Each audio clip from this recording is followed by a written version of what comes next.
এটা পড়ার পরে হাত তুলে দোয়া করেন, যা দোয়া করবেন তাই পাবেন ইনশাআল্লাহ। এই দোয়াটা হচ্ছে দোয়া কবুলের অস্ত্র। ঘুম থেকে ওঠার পর যদি এই দোয়াটা করে দোয়া করেন ইনশাআল্লাহ দোয়া কবুল হয়ে যাবে ইনশাআল্লাহ। তো ফজরের নামাজের মিনিমাম আধা ঘন্টা আগে আমাদেরকে ওঠার অভ্যাস করতে হবে। এই যে ঘুমটা ভাঙলো, ভাঙার সাথে সাথে কি করব?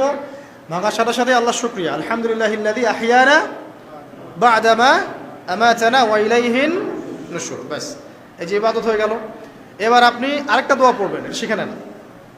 আপনি পড়বেন লা ইলাহা ইল্লাল্লাহ ওয়াহদাহু লা শারীকা লাহু লাহুল মুলকু ওয়া লাহুল হামদ ওয়া হুয়া আলা কুল্লি শাইইন কাদির সুবহানাল্লাহ আলহামদুলিল্লাহ ওয়া লা ইলাহা ইল্লাল্লাহ ওয়াল্লাহু আকবার লা হাওলা ওয়া লা কুওয়াতা ইল্লা বিল্লাহ আল্লাহুম্মা ইগফিরলি।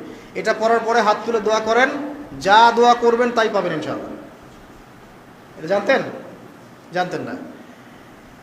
তো এই দোয়াটা হচ্ছে দোয়া কবুলের অস্ত্র। ঘুম থেকে ওঠার পর যদি এই দোয়াটা করে দোয়া করেন ইনশাআল্লাহ দোয়া কবুল হয়ে যাবে ইনশাআল্লাহ। আমাদের জীবনে চাওয়া পাওয়ার কি অভাব আছে? প্রচুর চাওয়া পাওয়া। তো বৈধ চাওয়া পাওয়াগুলোকে পাওয়ার জন্য আল্লাহর সাথে সম্পর্ক করতে হয়। আর আল্লাহ পাকের সাথে সম্পর্কে কিছু ওসিলা মাধ্যম লাগে। এই দোয়াগুলো হলো মাধ্যম, আমলগুলো হচ্ছে মাধ্যম। তো আল্লাহ পাক যেমনটা বলেছেন ফাযকুরুনি আযকুরকুম ওয়াশকুরুলি ওয়া লা তাকফুরুন, তোমরা আমাকে স্মরণ করো আমিও তোমাদেরকে স্মরণ করব। আল্লাহ পাক তো এভাবে বলেছেন, যখন একজন মানুষ মনে মনে আমাকে ডাকে আমিও মনে মনে ওকে স্মরণ করি। মনে করেন আপনি মনে মনে আল্লাহকে বলছেন, আল্লাহ আমি অসুস্থ, আমাকে শেফা দাও, বা আমার রিজিকের টেনশন আছে, আমার রিজিকের টেনশন দূর করে দাও, আল্লাহ আমাকে হেফাজত করো, আল্লাহ আমাকে দিনের জ্ঞান দাও, তোমার আনুগত্য করার তৌফিক দাও। এই যে মনে মনে আপনি আল্লাহকে ডাকছেন, নিঃসন্দেহে ওই মুহূর্তে আল্লাহ পাক আপনাকে স্মরণ করছে। সাত আসমান ভেদ করে আরশের উপর থেকে আল্লাহ পাক আপনাকে স্মরণ করছেন। আল্লাহ পাক বলছেন, যখন একজন মানুষ জনসমক্ষে আল্লাহকে স্মরণ করে, যেমন আমরা এখন করছি, জনসমক্ষে সবার সামনে আল্লাহর কথা আলোচনা করছি, আল্লাহ পাক বলছেন আমিও তখন এর চেয়ে অনেক উত্তম জনসমাবেশে ওই বান্দাদের কথা স্মরণ করি। আল্লাহ পাক আমাদের কথা স্মরণ করছেন, আমাদের কোনো ফিলিংস আছে? আল্লাহ আমাদের কথা স্মরণ করছেন, ওই যে যুবক ছেলে বসে বসে ফোন টিপছে, কোনো ফিলিংস আছে?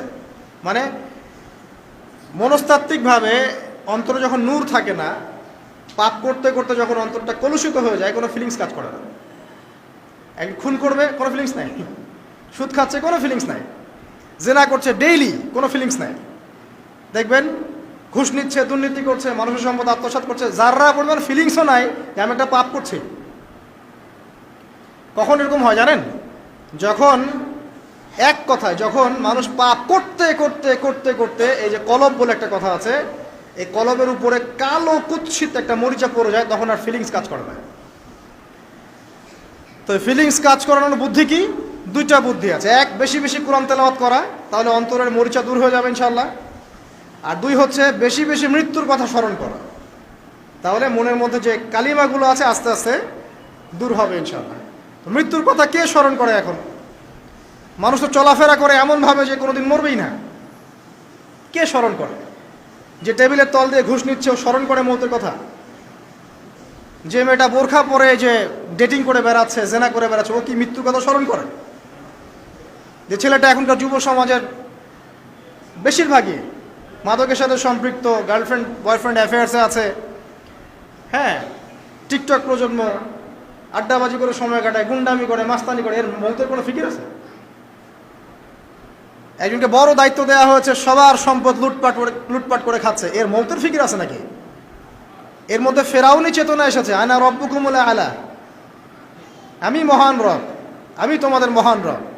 ওদের মধ্যে ওই চেতনা কাজ করছে যে সূরা মুমিনুনে যেটা বলা আছে যে আমরা এখানেই জন্ম নেই, এখানেই মারা যাই, আমরা পুনরুত্থিত হব না। ইন হিয়া ইল্লা হায়াতুনা দুনিয়া নামুতু ওয়া নাহইয়া ওয়া মা নাহনু বিমাবউসিন, আমরা এই দুনিয়াতেই বাঁচি, দুনিয়াতেই মরি, আমাদের কোনো পুনরুত্থানের কিছু নাই। এদের চেতনা এমন। কে ফিকির করে মৌতের?